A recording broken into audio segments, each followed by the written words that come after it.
সকালের ব্রেকফাস্ট কিন্তু সবার অলমোস্ট কমপ্লিট হয়ে গিয়েছে। এবার একে একে কাজে লেগে পড়লাম। আমি এদিকে চেয়ারগুলোকে নামাচ্ছিলাম আর এদিকে আর এক ভাই টেবিলগুলোকে সেট করছিল। তবে দুটো টেবিল আগে সেট করেছিল আর একটা টেবিল খাওয়ার আগেই সেট করেছিল। আর এদিকে মোনা আর অজয় নাচানাচি করছিল আর অজয়ের নাচ দেখে সবাই হাসতে হাসতেই পাগল হয়ে যাচ্ছিল।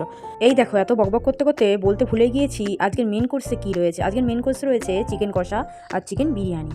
এদিকে কিন্তু কড়াইয়ে তেল গরম হচ্ছে পকোড়া ভাজার জন্য, তারপর একে একে রান্না হবে। এদিকে সমস্ত রান্নার জিনিস মোটামুটিভাবে নামানো হয়ে গিয়েছে, চিকেনটা আসা কিন্তু বাকি, তাই জন্য পকোড়াটাকে আগে ভেজে নিল। এদিকে পকোড়া ভাজা হয়ে গেলে আমরা কোল্ড ড্রিঙ্কস আর পকোড়া গরম গরম খেয়ে নিলাম। তারপরে এদিকে আবারও রান্নার দিকে চলে আসলাম, দেখি কাকিমা চিকেনের আলু ভাজছে। আর এদিকে সবার পকোড়া খাওয়া হয়ে গিয়েছে, মিহির দাদা কিন্তু এখনো খায়নি, তাই জন্য কিন্তু প্রিয়াঙ্কাই খাইয়ে দিচ্ছিল, যেহেতু একটু কাজ করছিল। তারপরে রান্নায় হাত লাগালো সবাই মিলে।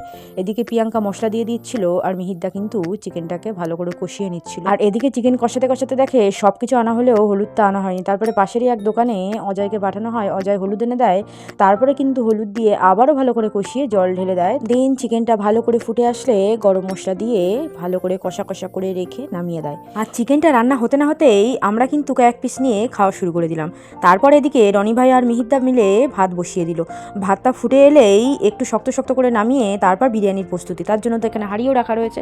যাই হোক, ভিডিওটা এখানেই এন্ড করে দিচ্ছি। পরবর্তী ভিডিওতে আবারও দেখা হচ্ছে তোমাদের সাথে।